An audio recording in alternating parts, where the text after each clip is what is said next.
Shalom, shalom, shalom, haleluya. Selamat hari Minggu dan selamat pagi. Luar biasa, kita kembali berada di minggu kedua di bulan Oktober ini, tepatnya tanggal 9 Oktober tahun 2022. Diberkatilah hidup kita di hari yang luar biasa ini, karena kita akan kembali berjumpa dalam ibadah di rumah Tuhan hari ini. Secara khusus, hari ini merupakan hari perdana kita untuk berada di ruang yang baru. Di Tora 5, kita berdoa seluruh rangkaian acara peresmian dalam ruang ibadah hari ini bisa berjalan dengan baik dan kita semua mendapatkan anugerah daripada Tuhan dan kita seluruhnya diberkati. Karena itu, siapkan hatimu dengan sungguh-sungguh karena Tuhan akan melakukan sesuatu yang hebat di tengah-tengah ibadah kita dan seluruh rangkaian acara peresmian ruang ibadah baru untuk kita yang telah disiapkan Tuhan. Terpujilah nama Tuhan. Bagi jemaat yang harus beribadah di rumah sebagaimana layaknya saudara mempersiapkan diri untuk pergi ke gereja, maka demikianlah persiapan saudara meski harus di rumah. Hormati kehadiran Tuhan dan Tuhan akan melakukan sesuatu bagi saudara. Baiklah, sebelum kita lebih jauh mempersiapkan diri dalam ibadah hari ini, mari izinkan Tuhan bicara terlebih dahulu kepada kita lewat pembacaan Alkitab 1 hari 1 pasal dari pembacaan 48 hari bersama Yehezkiel.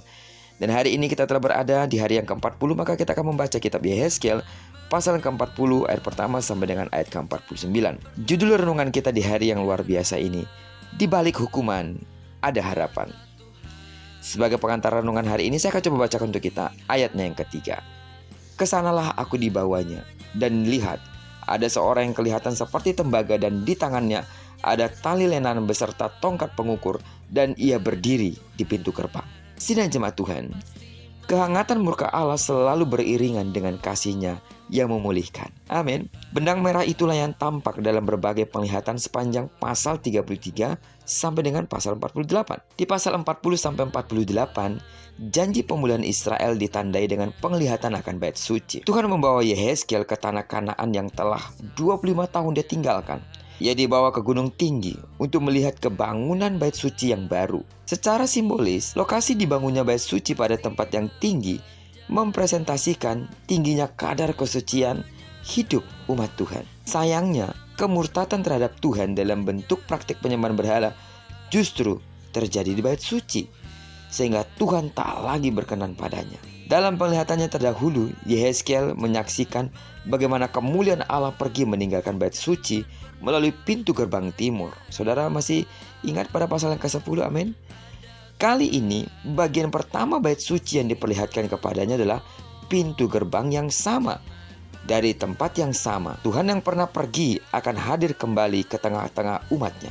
Penglihatan ini sekaligus menegaskan bahwa pemulihan selalu datang dari pihak Tuhan. Namun meskipun demikian, umat Tuhan tidak boleh pasif dalam menyambut rencana pemulihannya. Perintah yang diberikan utusan Tuhan kepada Yehezkiel sangat jelas, menggunakan dua kata kerja aktif. Lihatlah dan dengarlah. Tanpa melihat dengan teliti dan mendengar dengan sungguh, maka berita sukacita yang disampaikan itu tak akan sampai kepada umatnya. Sungguh menyejukkan hati mengetahui bahwa dari pihak Tuhan selalu tersedia pemulihan bagi hidup kita yang sedang atau bahkan sudah rusak. Betul? Selalu ada harapan yang pasti bagi mereka yang sungguh-sungguh mencari Tuhan. Harapan akan pemulihan, harapan akan datangnya pertolongan, dan harapan akan kehidupan kekal bersama-sama dengan Allah. Perenungan kita pada pagi hari ini kiranya memberikan semangat yang baru kepada kita untuk tetap percaya bahwa Tuhan adalah sumber pengharapan yang sesungguhnya. Sebab di balik hukuman selalu ada harapan. Amin.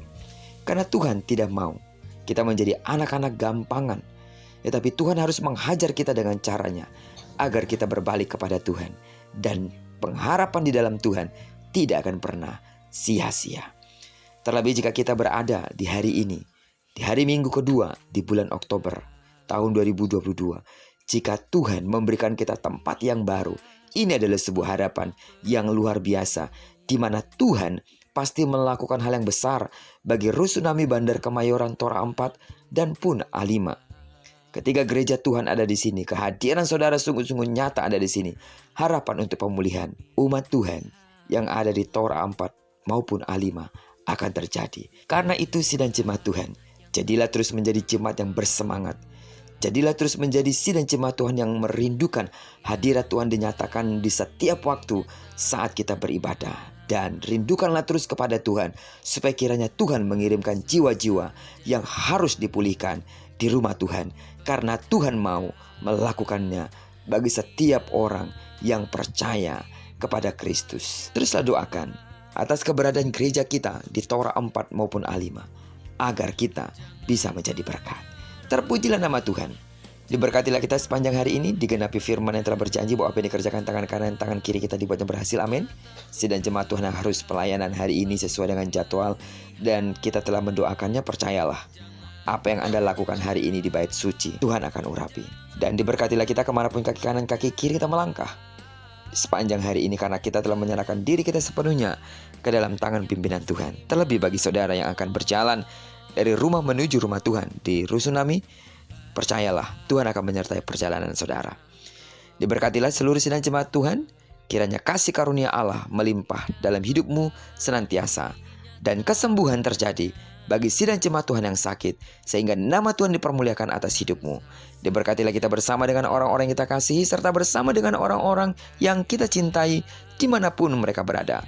Terpujilah nama Tuhan. Shalom. Selamat hari Minggu.